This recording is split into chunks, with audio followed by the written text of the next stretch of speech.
And it gave me, which I think is translated into my podcast and just my work of like, God damn it, we're all just doing the best we can, and you never know what the other person's dealing with.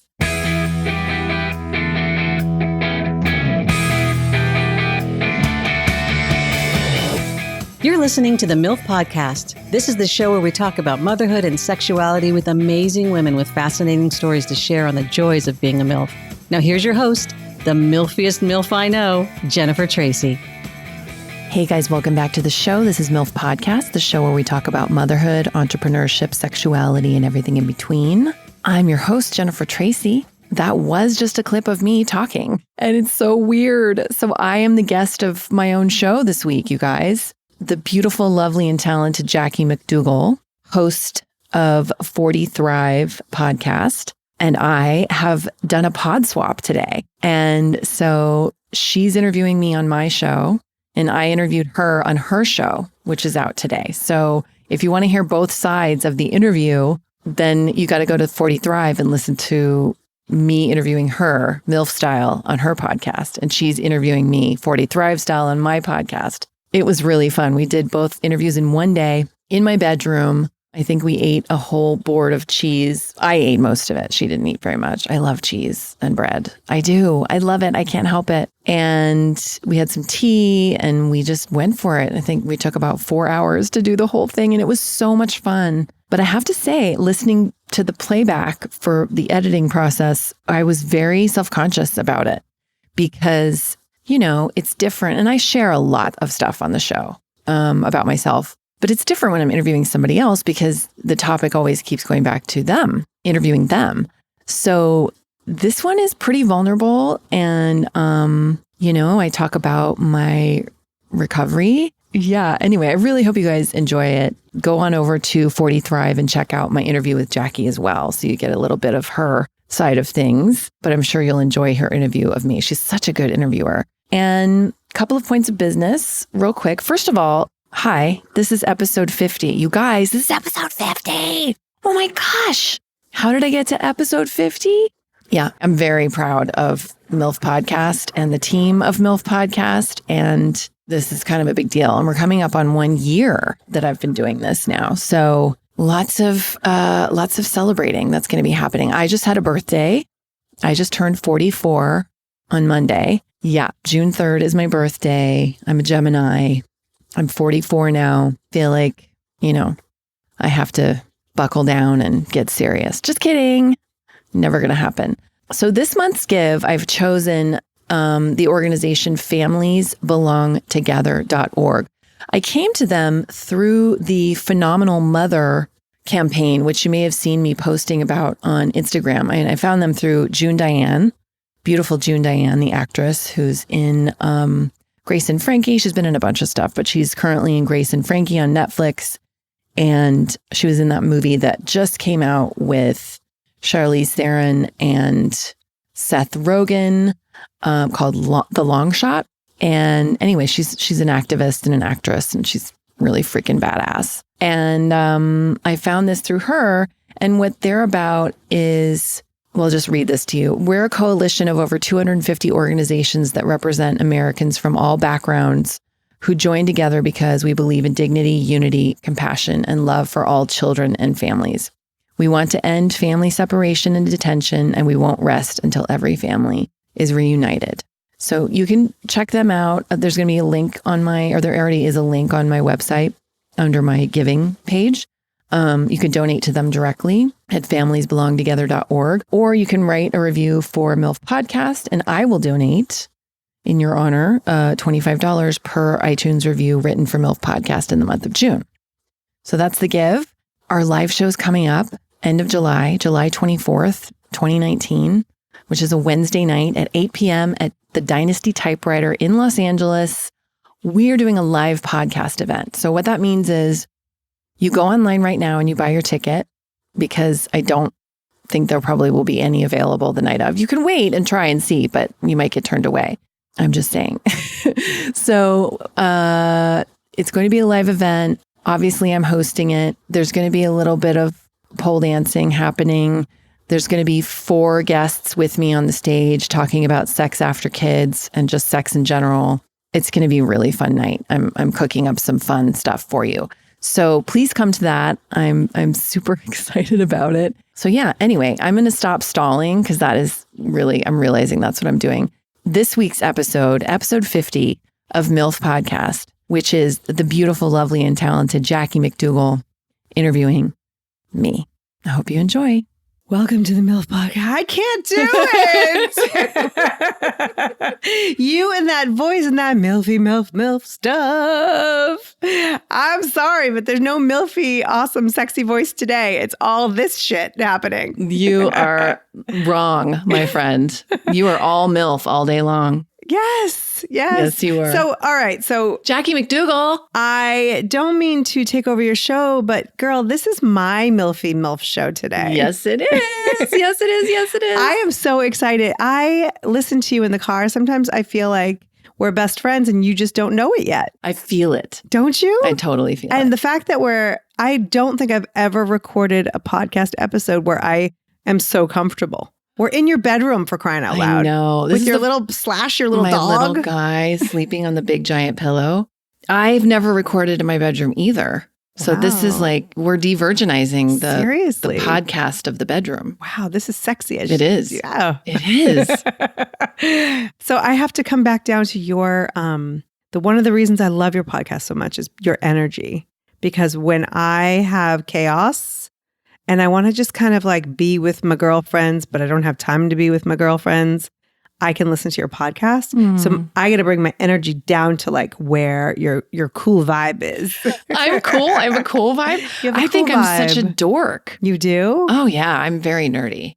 So can I ask you anything? Anything you want. All right, let's start. We'll start easy. I'll throw you some like underhanded, easy ones to hit. Okay.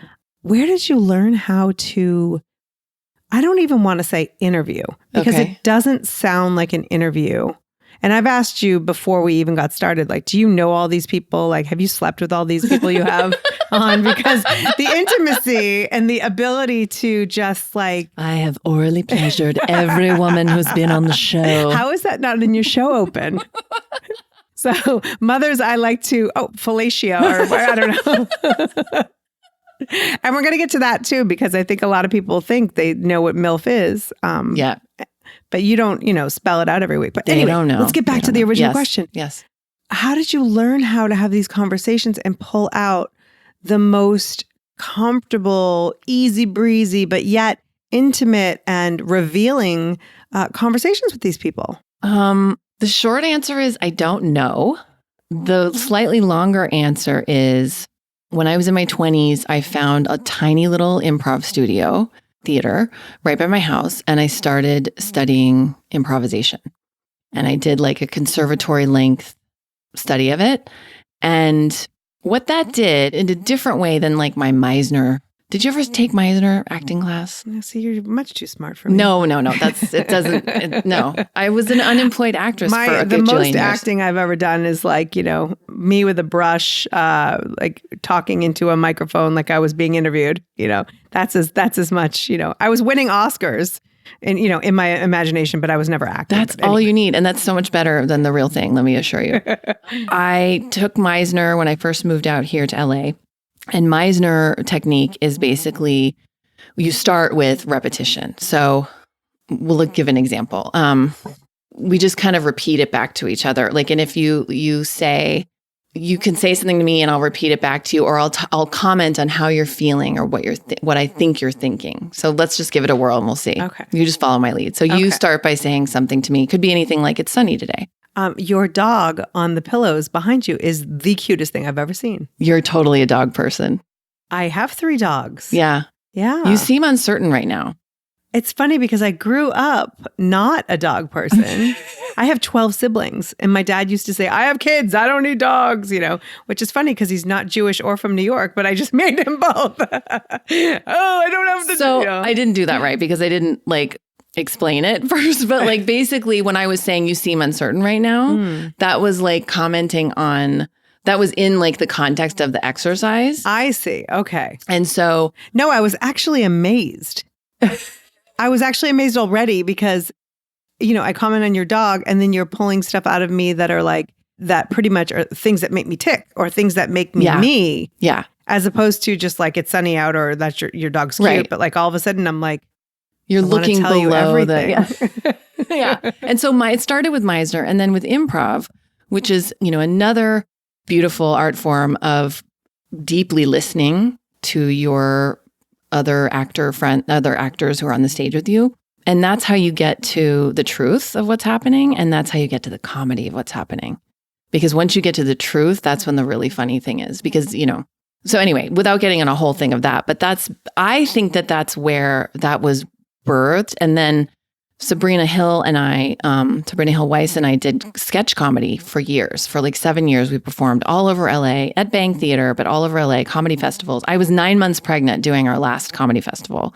And so we wrote sketch. We wrote tons of sketch. And that also requires just sort of like a nuanced listening. So I don't really know. I mean, maybe that's part of the training that prepared me for this. I'm a writer, and so I'm just innately curious. I love people. I grew up as an only child, alone in my basement all the time. Amazing. Says Jackie, the child, one of 13 children. Right. That's hysterical. I was lonely all the time. I wished I would have been at that time. I was like, oh, if only I had a big, family Von Trapp experience. Oh, yes. We made dresses out of curtains. Yes. I was 16, going on 17. Yeah. The funniest part, though, is that my mom, well, this is really not funny, but my mom died when I was 3. I was the youngest of 11. And my dad got remarried to a former nun. So it's funny that you made the Von Trapp. Oh my God, I didn't know reference. that. Yes. So I thought at first that it was like, oh, I must have told her that. That's so funny. Yeah. No, I didn't. Isn't that funny? And her name was Mary instead of Maria. No. Yes, it's all coming together. That's crazy. Yes. But back to you. Yeah. So, but I just noticed that, and this is one of the things that I tell other people who are thinking about getting into podcasting is the best podcasters are great listeners. Yeah. It's not all about being able to talk. Yes, but you have to hear. My background's daytime TV that I used to do promotion and this and that. And there were certain interviewers that I will not mention that would have their cue cards and they would ask a question like, what happened when you went to the store that night? And he's like, well, I fell on a piece of ice and broke my leg and cracked my skull. And she's like, what did you buy at the store? And I'm like, what the hell is happening? Right. I mean, thankfully, for the magic of editing, but yeah. So I see that in you. You are such a not only a great storyteller, but you pull out stories out of other people because you're a great listener. Thank you. I love doing it. I find people fascinating. I find people's stories fascinating and where they came from and what they thought of themselves then. Like, how was their self-image as a child? How did that change as they went into puberty? Like, who was your biggest influence? Like, and not even stock questions. Like, people will come on the show and they'll say, well, what are the questions that you ask? I'm like, I don't know. I don't know. We usually start with where did you grow up? And then I have no idea where it's going to go from there. Right. Well, Jennifer Tracy, where did you grow up? I was born and raised in Denver, Colorado, in a suburb. I lived the first 9 years of my life in Castle Rock, which is south of Denver, I think, by about an hour. Very woodsy, like our house backed up to woods. And like I said, I was an only child. And so I spent a lot of time alone. It wasn't that my parents were just not there, but they just I was very self-sufficient. And my mom I don't know what she was doing upstairs, but my dad was at work and I would be downstairs listening to my record player. And I had a big German Shepherd, a black German Shepherd named Smokey. Mm-hmm. And we would go out in the woods and I would imagine all these elaborate things and adventures that Smokey and I were having together. And I was rescuing a princess and then I was being rescued. And that is really, I think, where I started to lean into wanting to be a creative storyteller of some sort. I then eventually went into acting, but even then I was writing little things and I loved writing for school. And then we moved closer to the school because my mom at some point was driving an hour each way, which is funny because I'm just remembering I drove my son to preschool an hour each way from here to Culver City. And at the time I was like, why are you doing that? But it was like I had to have him in that preschool. And I don't know, it's so silly. But that's probably what your mom thought. I'm sure. When she wasn't spending all that time upstairs. I kind of, is your mom still alive? Yes, she is. Can we call her and ask her what she was doing upstairs? Because you have me, I'm fascinated by that. We totally what was she can. doing upstairs? She's in Maui right now. So maybe we'll call her afterwards and I can edit that in if we get an answer. That's hilarious. But yeah. But I mean, it sounds like you were fully embracing your imagination as a kid. Yeah. There are many of us who then feel at a certain age that imagination kind of sucked out of us. Like whether it's, in real life, and real life steps in some ways, like stop being such a daydreamer. Don't have all these visions for yourself. So do you feel like your imagination and your creativity was fostered as a child? No. Was it encouraged? No. No? No. Was it like, Jennifer, shut the hell up and go be quiet? We had an only child, so you'd shut up. That's funny. No, my parents, bless their hearts, they're the sweetest people, but it's interesting. So my dad was a drummer. My mom was a singer, and my dad put an ad in the paper. This is in the early 70s for a lead singer. My mom walked into the bar and auditioned. He was like, hubba. And they were in a band. They were in a cover band for years and they toured and whatever. And then they fell in love and got married. And my dad got his real estate license and he just became an incredibly successful real estate salesman. And my mom was a stay-at-home mom and she kind of gave up her singing. She gave up her singing until later when she joined like the Denver Symphony Orchestra chorus. And so they were creatives, but they just cut that off in themselves. And I think now looking back as a 43-year-old woman, I think what actually motivated me was I'm not going to do that. Come hell or high water, I am not going to cut myself off from that because I could see how they were both not really super stoked in their lives. They didn't have a lot of friends. They weren't like, and I was just like, life is great. Now, they had crappy childhoods and I didn't. I had two parents who loved me, who were, for the most part, there for me. I was very well provided for. So I had a serious leg up, but they just were not like living their best lives. And so I think that I took note in some corner of my mind and was like, no way. Like I'm going to be, and now having taken that path, it was hard. And when I told my dad and my mom, like after they paid for my college education and I got a degree in screenwriting, because that was acceptable to them for some reason. First it was journalism. Then I was like, oh, I'm not going to do this. After I interned for a summer at the local news station and I saw what it was, I was just like, oh God, these people are vultures. I can't. I mean, nothing against news. There's such beauty in being truly a good journalist. But in that situation, anyway, that was not for me. So I went into screenwriting. And then I came home and I said, Mom, Dad, I'm moving to LA because I'm going to be an actor. And they both just went, oh. They're like, what did we do wrong? What did we do wrong? And my mom said, well, you'll starve to death. And my dad said, Jennifer, life is about compromising. What? And I was so young. I was like, maybe for you it is, Dad, but I'm going to do this thing and I'm going to go to LA and I'm going to whatever. And then, so yeah. And here we are. Wait, I want to hear more about that. So life is about compromising. So what did that mean? What that meant to me, I mean, I didn't know how to unpack things back then. So we need to call him too and ask him. Dad, what did you mean when you crushed my dreams of acting? No, he didn't. For me, what it meant was, I was a drummer and he was really good. Like for the time until he sold his drum kit, I was little. I remember creeping downstairs in the basement. It was my like footed pajamas on, like pink with the, like they had the vinyl bottoms on the feet. Did you have those? Yes, of course. We called them flackies in my family. I don't know where it came from. That's a perfect name. Even to this day, isn't it? And even to this day, my kids call them flackies. That's so cute. Now everybody, all of your listeners will no longer call them feety pajamas. But yeah, because flackies. That's a more, feety pajamas is like, well, wait, what is this? That's a lot of work. Yeah.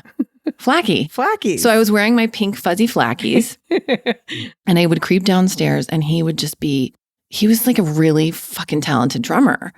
And I remember watching him and feeling incredible joy and deep sadness because I knew that he was this salesman who was just grinding himself into the nothingness doing this work. It wasn't like he didn't enjoy being a salesman, but it wasn't feeding him. It wasn't feeding his soul. And he wouldn't come home and bring joy. He'd come home and be like, I'm so bored. I just want to like watch TV and zone out. And that became his life. And that is still his life, even retired. And he also got cancer at 54. And I sometimes think maybe it was because he was incredibly stressed out by this, corporate sort of job that didn't feed him creatively. And anyway. It was just such a different time where, people were taught to find that job, get the benefits. Absolutely. Stay there forever. I always say like punch the card, slide down the dinosaur, like Fred Flintstone, Yes, at the end of the day. Totally. And that was providing. Totally. That was what you did. And he did so beautiful. I mean, and I don't want to sound like I'm not grateful I adore my parents. I'm so grateful to them. I went to beautiful private schools all the way through. They paid for all my college. I didn't have any student loans when I got out. They were as supportive as they could be of my being an artist. But I think as far as and that's why for me doing what I do now, it's so important for me to model that for my kid of like, yes, I'm your parent. Yes, I'm here for you. And yes, I have this thing that's creatively mine that I have to do for myself. And I will do it for myself. Right. It's a form of self-care, really. Yes. Yeah. Yes. So how do your parents feel now? Do they listen to your podcast? I don't think so. My dad, he's funny. He was like, what MILF Podcast? How do I, they don't have iPhones. They don't have iTunes. Where I said, you can listen to everything on YouTube or you can listen on my website. He goes, whoa, yeah. I don't know. He doesn't talk like that. I don't know why I'm making him sound like he just, oh, Mackie. He doesn't sound like that at all. He sounds just like me. Jennifer. I don't know what, like this, like he has no teeth. And I see him like waving his arms back and forth, like that little, who is that little Captain Crunch or something? Totally. It's hilarious. That is very inaccurate. No, he was saying, wow, you have, at the time, this a couple weeks ago, 38 episodes. I said, yeah, been doing it every week.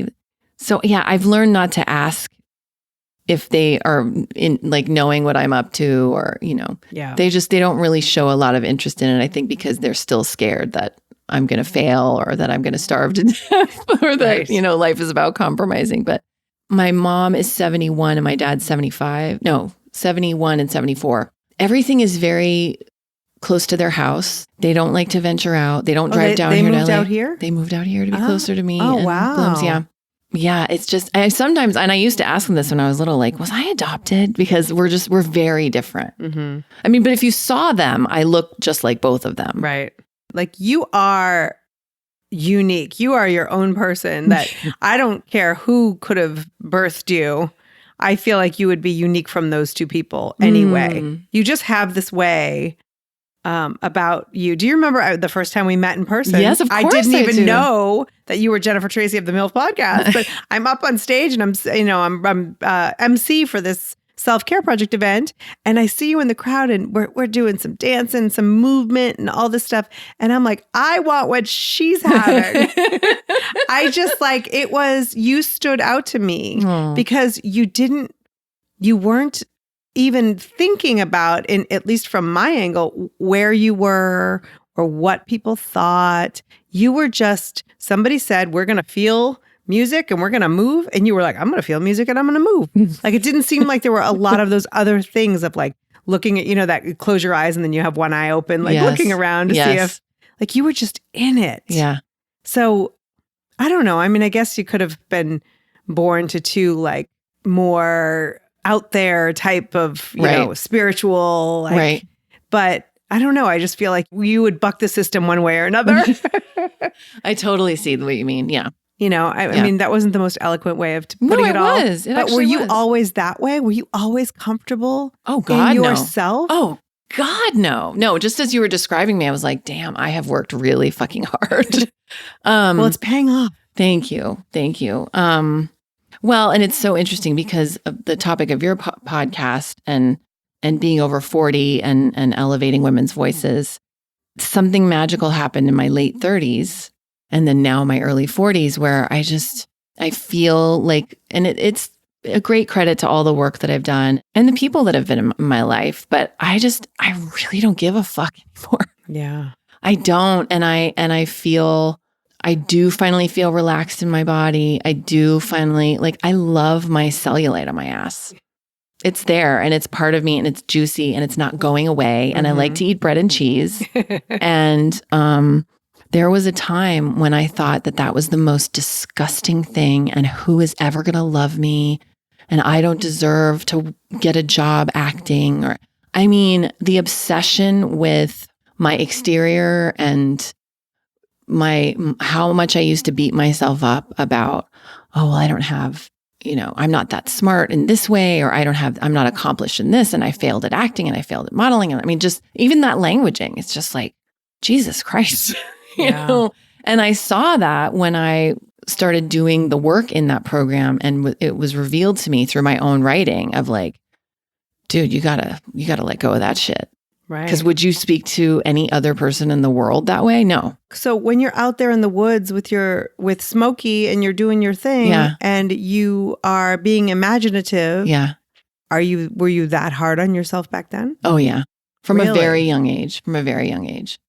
And I don't know what that is. I don't know if that's just part of the ism of alcoholism or addiction.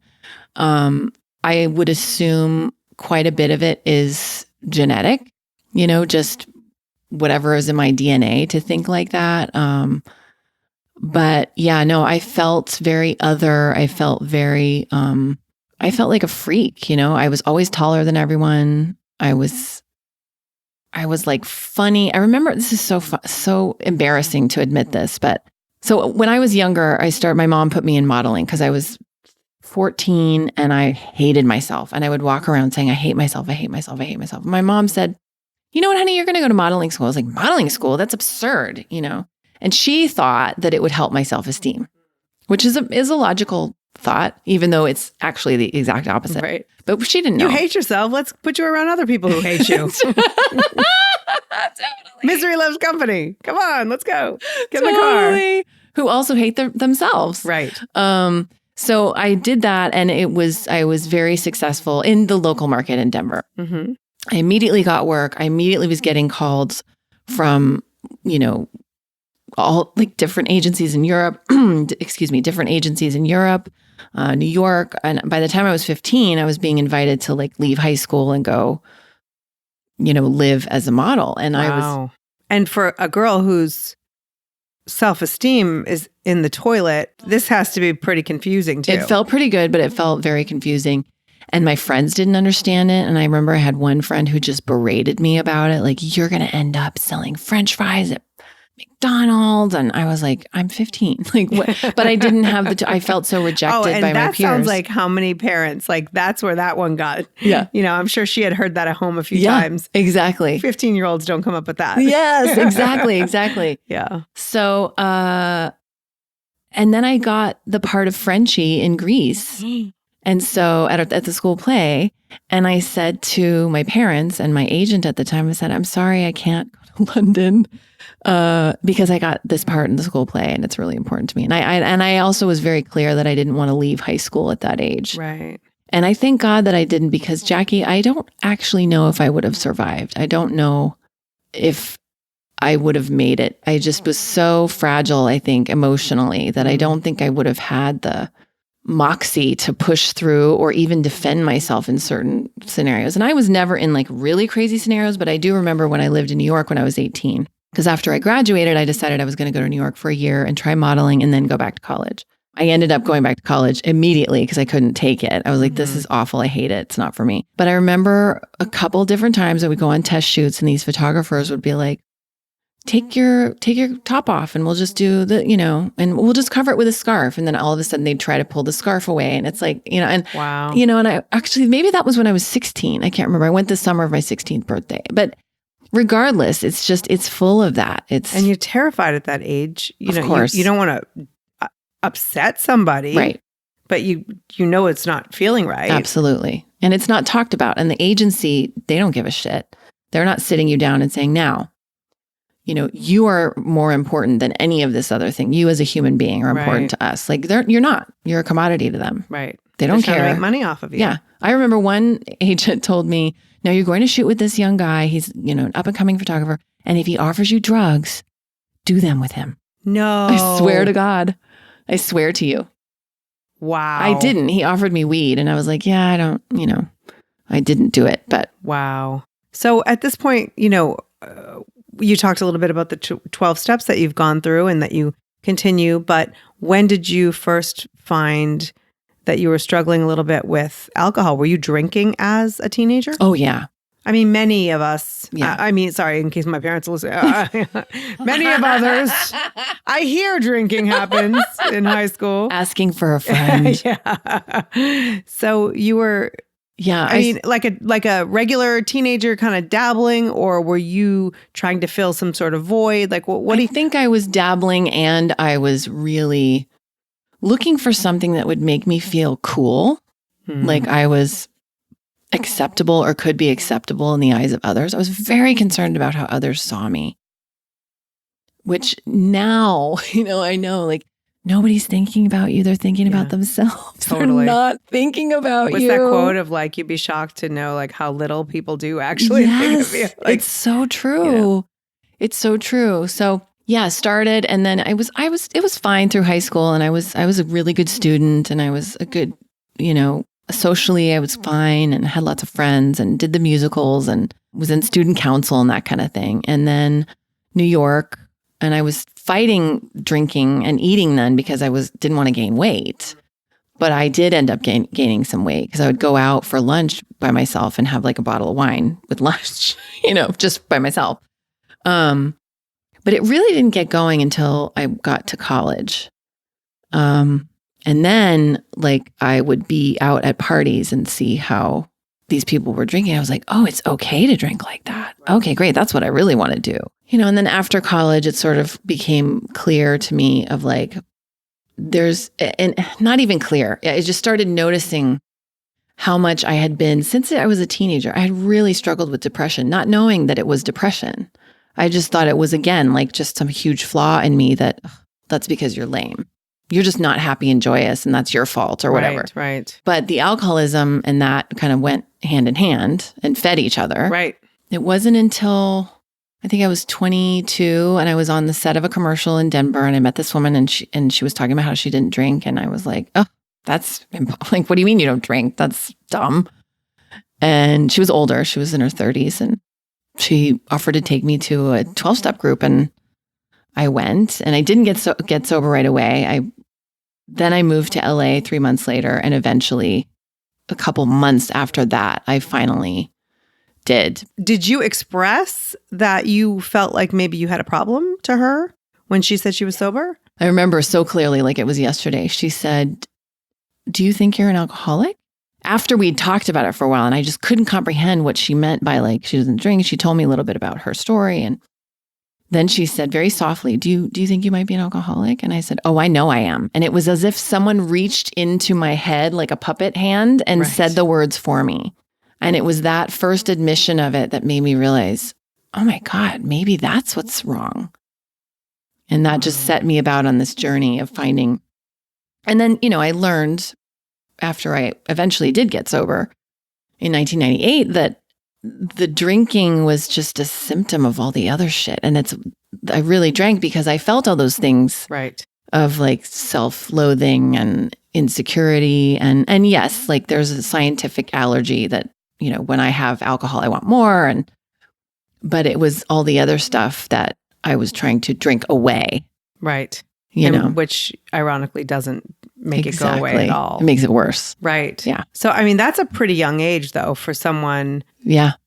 I'm so lucky. I feel so lucky. I was just getting started at that age as far as like the alcohol. I mean, the stuff I had gone through and the overconsumption and all of that, it would have never even occurred to me at that age to be able to get that help. So how did the people around you, I mean, you're doing your thing and you're living your life and you're in your 20s and, you love alcohol and so how did you go from where you were to now like, hey, I don't drink. I'm an alcoholic. I'm recovering. I'm doing 12 steps.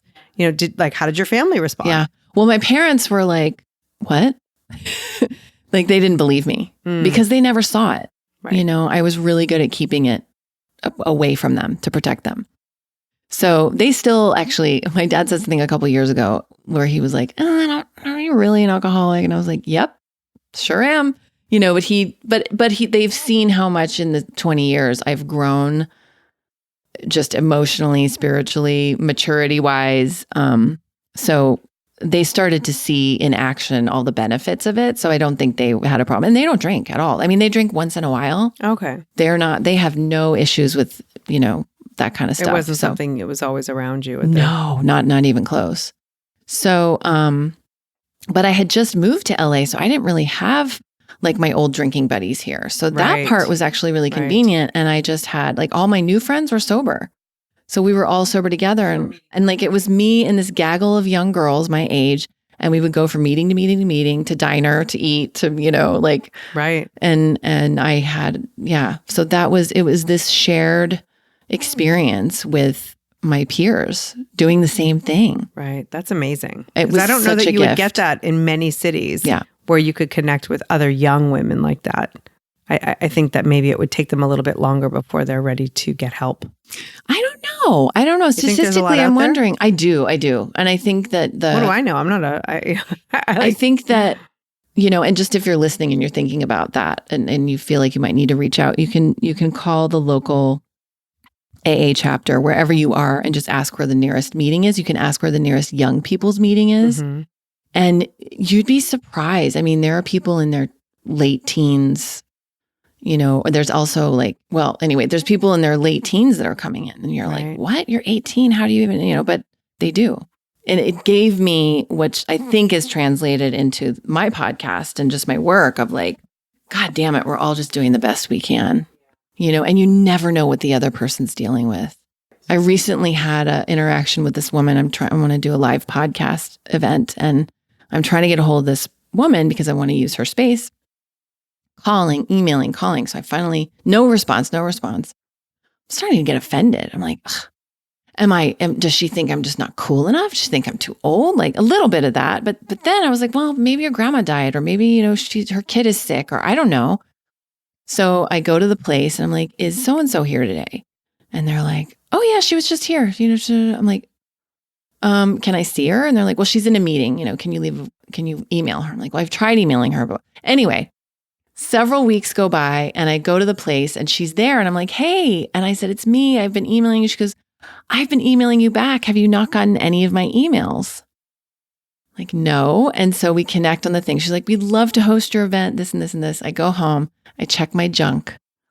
All of her emails are in my junk mail for some reason. Don't know why. Gosh. But I made it mean. And you're like, you stupid son of a bitch. Totally. I made it mean that she didn't like me for whatever reason, and I was being excluded, and I was being treated unfairly, and, you know. Yeah. But throughout that, I kind of maintained, and I thank God I was graceful because I've learned how to not be like, this woman's not returning my burning email. All your bridges. Yeah, I just, you know, but so things like that. Yeah. Just misconceptions. Right. Yeah, and we do that. We make these assumptions based on what our perception is, not the reality necessarily. So let's get to present day. You're a mom. You've got two of the cutest dogs I've ever seen in my life. Like you've got this amazing space. You are giving zero fucks. Yes. You know, when you go and you do like a strip tease exercise thing. You know, you move your body at the self-care event like nobody else. So like you seem like you're in it. You're grooving. You're feeling the vibe of life. Yes. True or false? True. And you are creative as fuck because you are creating these programs too that like you are teaching other people how to tell their stories. Yes. And you are sharing stories on this podcast and it's just all grooving. What's next for you? Are you like living in this moment or what's happening? Yes, and yes, both. More of this because I love doing this. This being the programs that I offer, my private one-on-one coaching and the podcast. my baby, my second child. And I'm working to get my first novel published, Wow. Honey Pie. It's about a mom who becomes a dominatrix. Nice. And eventually a high-end escort. Okay, why? Like, where did this story come from? Is this an autobiography? Like, tell us now. What are you holding out, Jennifer Tracy? Oh, girl, I wish I had that much exciting personal stories to share. No, when my son went into preschool, he was 3, and I was coming out of the fog of postpartum depression. I'd finally gotten therapy. I'd finally gotten proper meds and diagnosed. I had 4 hours a day to myself again, because I've shared this on the show before, but when my son was 18 days old, my husband at the time had to leave town for work. And he chose to take this job that was out of town because he'd been unemployed for several months. And then he was out of town for basically the first 2.5 years. So I was a solo parent. That's so hard. Not having planned on that or prepared for it. Right. So this was now flash forward. He's 3. My husband was back home working in town and I could breathe again. And so I started getting like energy again. And I started doing bookkeeping for a couple different people because I learned how to do bookkeeping because we got audited in 2010. And I was like, I'm never going to go through that again without being prepared. So I got trained in bookkeeping. And so I started doing work. I was like, well, let me just make some money doing that. And then a friend of mine at the preschool, who's now one of my best friends, said, oh, I'm doing this fundraiser, at my pole dancing studio. I was like, what? And I went to the pole dancing class with her. And she's very beautiful and very put together, extremely smart. And our kids are the same age. They're still friends. And I just never would have been prepared for what I saw in that class. So we go to the class, we do the warm up. At the end of the class, she's asked to demo the pole skills and the stuff. And I'm like, oh, this is gonna be fun. They turn the lights down, they turn on the music. And I'm like, and I've said this before, like I really did for a couple weeks. I was like, am I gay? Because I was so aroused and so turned on and so lit on fire by this woman being so genuinely in her own sexuality, her own brand of sexuality and movement. It wasn't choreographed. It wasn't, she was wearing what she wanted to wear. She was stripping away what she wanted to strip away, and I think she had on like a bra and panties and then she peeled off her shirt at one point. And it was like just this slow just taking off her shirt, but very slowly and deliberately. And my mind was blown. So I signed up for the classes, started taking pole dancing class, and my life changed because the place where I study, it's all about going in and finding what turns you on and what makes you want to move your body that way and what feels good. It's not for the pleasure of a partner, or anyone else in the room. It's really, we witness each other, but it's really just for yourself. And so that started me on this journey of like, I was 38 and I was like, oh my God, I'm horny. I want to dance and I would come home and I'd be like, honey. And my husband would be like, what? He was very skeptical of the whole thing. He's the one man who was skeptical of pole dancing classes? It's him. His picture is like right next to in the front of the building. Like he's the one skeptic. Every other guy would be like, I'll watch the kid. I got this. Tuesday, do it. I'll watch the kid. I love it. He was a little afraid of it, but then, our marriage was already starting to dissolve. Right, so that was hard. But on another note, we tried really, really hard. We really did. We went to lots and lots of therapy and, but yeah, so the pole dancing, and then I just started having this idea of like a woman, my age at the time, reclaiming herself, redefining herself, rediscovering herself, or discovering herself anew and finding out that this is not an end. Because when my kid was little and I was in postpartum depression, I was like, I'm basically dead. I've died. And this is the end of my life because this is it forever. And the version of yourself probably had. Yes. And so then out of this pole dancing, like a new version of me, like the 2.0 version of Jen was birthed, and I needed to write about it. And I didn't know what I was going to write. And I thought about a TV show because I've written so many unsold TV shows and screenplays in my life. And I went to my friend Annie Jacobson, who's a very well-known author. And I said, I have this idea. And she said, nope, write the manuscript, write a book. I was like, why? I said, I've never written a book. I don't know how to write a book. She said, write the book. You will own it. If you write a TV script, you're a woman, you're an unpublished woman in this town, an uncredited writer in this town. They will eat you alive. You're almost 40. Write the book, I'm telling you. And so, great advice. Yeah. And so I got a writing coach and I wrote the book. And it took me 4 years. Wow. So, but that's what inspired me. The research must have been fascinating. It was. I mean, I went into several of these, like, I don't know if you call them chat rooms. They're like forums, but like there's so much out there for the BDSM community. I mean, there's just so much. I have yet to, though, someone just recently said, why don't you go? There's a sex club and blah, blah, blah, blah. And I was like, oh, yes, like, I should do that. But I've been a little timid about doing it. So, well, you had Wendy Miller on your podcast. Yes. You know, I've learned more from her. No kidding. And some of the things that she talks about as far as, you know, being at Playboy and, you know, being a woman and being in charge of programming and all of that stuff. And like, you know, how respectful those places can be. Yes. That, you know, there's one actually right down the street that I went to back in the 90s where there was like piercing happening on stage. Oh. And there was a back room where there was like whipping and, you know, and I was 23 years old. And I was like, what have I done? Yeah. I'm not in Boston anymore. Yeah. But, you know, she talks about some of these places and actually like how respectful, how the boundaries are there, you know, that you do what you want to do and you don't you don't do what you don't want to do. And they don't fuck around. Yeah. I mean, they really do there's not no fuck room around. for anything that's not completely consensual. Yeah. That's awesome. So it's really, I mean, some of it is based on, it sounds like, you and your experience with kind of finding your 2.0, but then taking it to a fantasy level. Yes. And also, you know, the character's back is up against the wall and she has to do it because I had, you know, in fiction, I had to make it, there was a conflict. So there's like a time, there's a clock and ticking and she has something motivating her. I forgot what I was just going to say. I just totally lost my train of thought. Oh, 2.0 fantasy. But also within that context, you know, and in the book is the discovery that her marriage isn't working and the sadness around that and realizing that the life that she had built for herself in this way, in the construct of happy, you know, a marriage and a mortgage and these things, it's like, yeah, that doesn't work for me. Like where I am now, like I can't pretend that that's going to work anymore the way it is.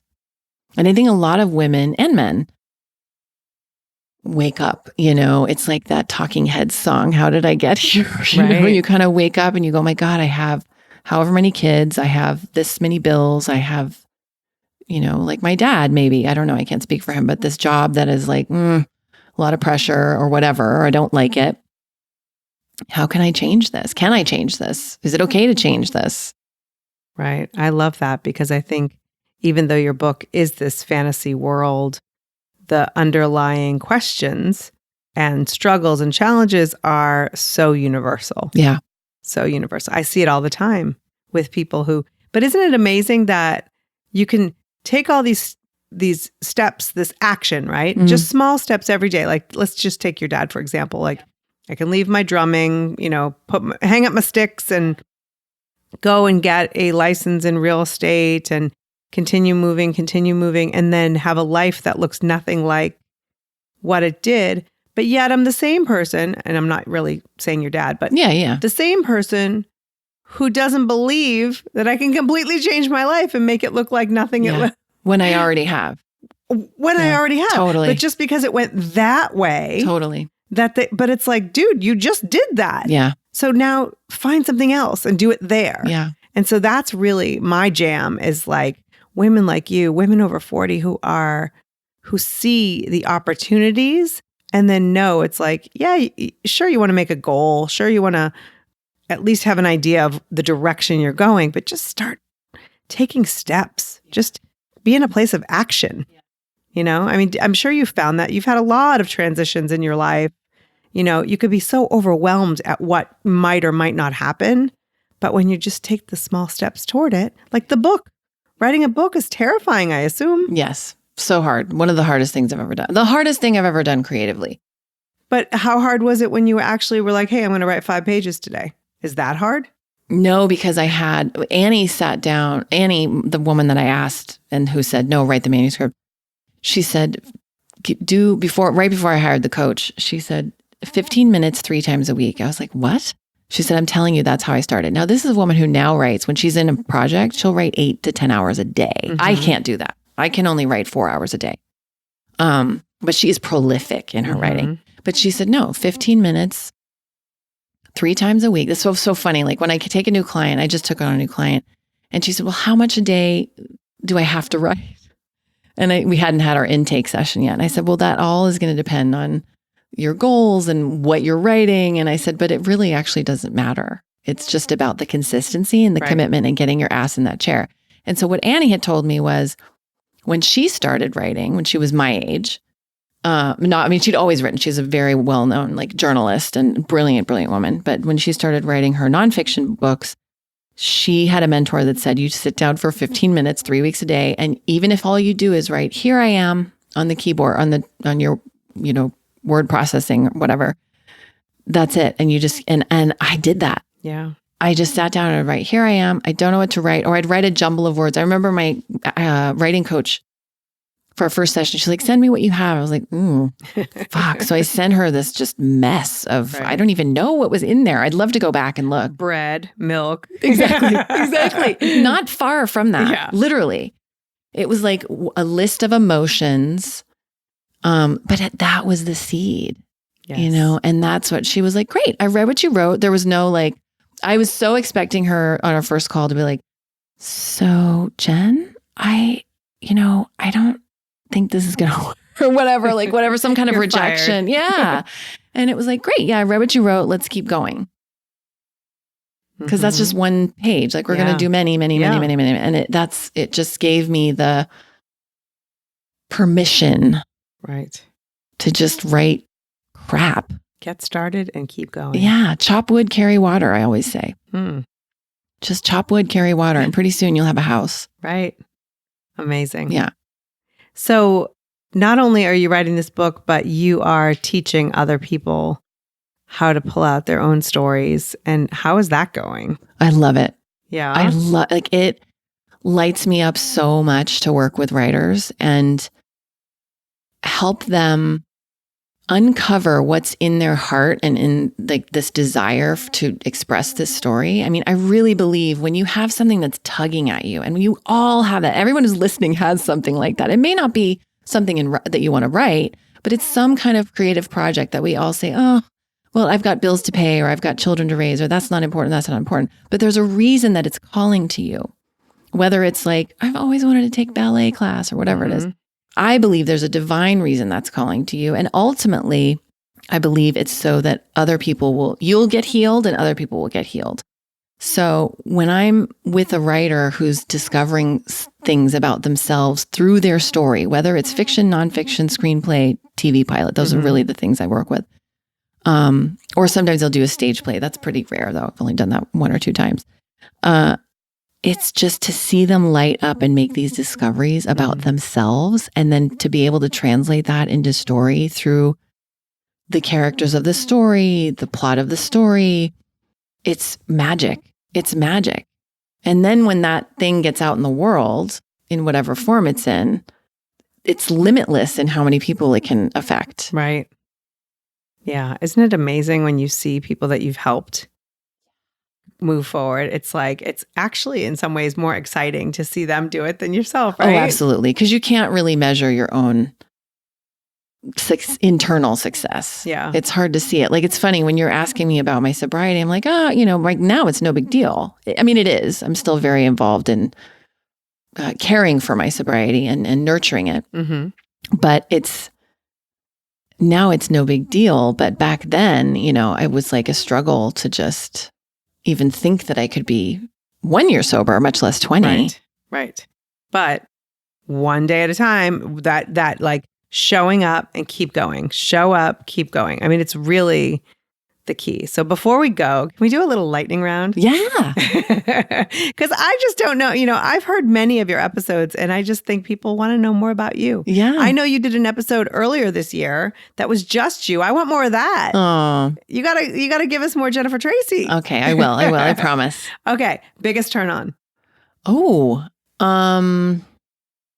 Integrity. Best day ever. It's so hard. I have to go with the day my son was born. Sort of cliche, but it really is. But it's true, right? Yeah. It was a really good day. Biggest fear. That I won't find another great romantic love. Yeah. I get that. Because I loved my husband. I still love him. I mean, I really, really loved him and I was deeply in love with him. And that shifted and changed. And but I love being in love and I love having a partner and, but I just don't, I don't know. I don't know if that's going to happen. It's like you can ask me about all these other things. I'm like, oh yeah, no, I'm going to do my course. I'm writing my second book and this and that. Like I'm very, for the most part, like that's going to happen because I can take those actions to make that happen. But when you involve this other thing, it's like, I don't know. Right. We don't have as much control over another. Yeah. So I believe it. Thank you. Greatest unrealized dream so far.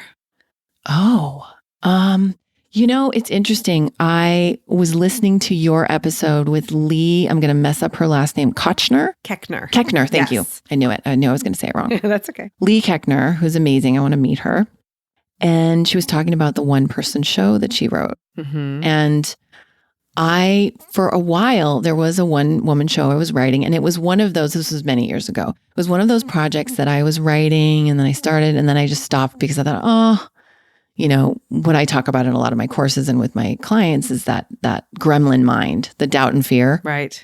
That's like, oh yeah, this is never going to be anything. Like you should just stop, instead of really keeping on with the action. Mm-hmm. And so I listened to her talk about that and it reignited that desire in me to do a one-woman show. So that is definitely an unrealized dream that I've had for a long time. Awesome. And your final question. Okay. What would you say is the thing that makes you most special? Oh, that's such a sweet question. It's true. The world needs you more than you could ever realize. These are good questions. They're hard questions. My ability, I'm going to get emotional about it for some reason. My ability to forgive people and to be kind, to come with kindness. Because for me, that gives me so much pleasure and joy and relief. I don't know if that makes me special, but it makes me special to myself. So when other people maybe wrong you or come at you or, do something that you continue to show up from a place of love and kindness. Even if it's within a boundaried place, like even if I have to hit block caller. Mm-hmm. Mm-hmm. That's right, bitches. I will still eventually be able to look upon that person with compassion and empathy because, like I said before, you never know what the other person's dealing with truly. And it's not personal, even though sometimes it feels so personal. Even, sometimes you're being attacked either physically or emotionally or whatever. And it is personal, but it's really not. It's their shit. Right. And it's their journey. Yeah.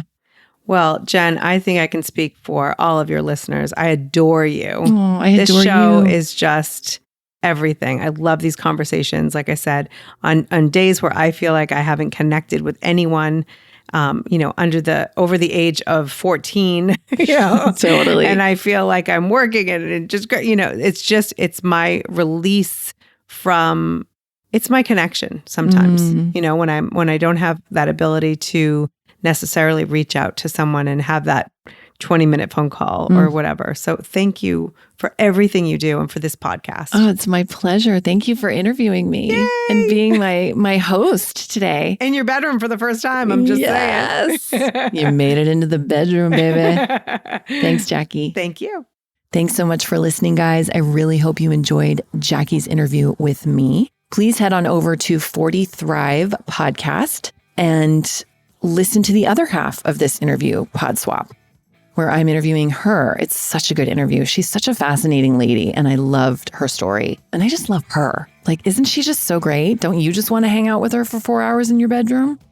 Anyway, so thanks for listening. Next week on the show, tune in. I am interviewing Tembi Locke, author of From Scratch, which is now one of my top 5 favorite books of all time. I cannot recommend it highly enough. It is a memoir of her journey of losing her husband to a rare form of cancer when their daughter was 7. He'd had it for 10 years. Anyway, it's absolutely an exquisite book. And actually, you know what? I'm gonna correct myself. That is a piece of the story, but it's really a love story. It's a love story about the two of them and how they met in Italy, where he's from. It's just beautiful the way she wrote it. It's exquisite. And I fell in love with her too. I'm just falling in love with women all the time. I feel very, very fortunate to be able to do what I do.